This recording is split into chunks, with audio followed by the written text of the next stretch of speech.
low HB of around 6. So we are planning to transfuse him before we go for debridement. Sirkand Kenya Kwanza kwa mondo miyo din road duto mag mibadhi pachuka kaka negisingo ne jopiny ma ne oyangi kod moko kuom jood bura mane loso e kaunti ma Nandi ka gikoni poni jatend piny ok orango kendo dino rode mag mibadhi jopiny nyalo koso yudo dongruok kama owinjore. Bende gikoni riwruoge ariyo mag Kenya Kwanza kod Azimio onego riw lwedo lipot moyiedhi mar NADCO. Kuchapa mambo yanaitwa corruption.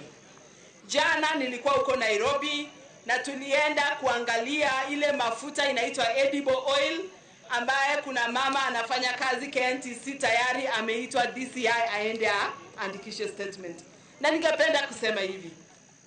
Hiyo edible oil ilinunuliwa ndio mwananchi aweze kupata kununua mafuta kwa bei ya chini.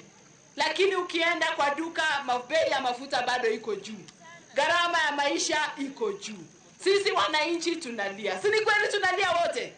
Na huku tunasema serikali imeleta mafuta kwa bei ya chini yenye imetoa kodi ndio wewe na mimi tuweze kupata hii vitu kwa bei ya chini. Tunataka kuambia president wetu, vile umeshikilia hiyo kitu ya corruption, tafadhali shikilia hapo na ufanye kazi yako. Corruption tamaliza sisi zote. Mimi ni mkubwa ya corruption hapo bungeni. Si ndio? Ninaomba sisi tupigane na corruption kila pale. Wananchi maskini ni mwenye kuumia na corruption, sio? Jodake gwenga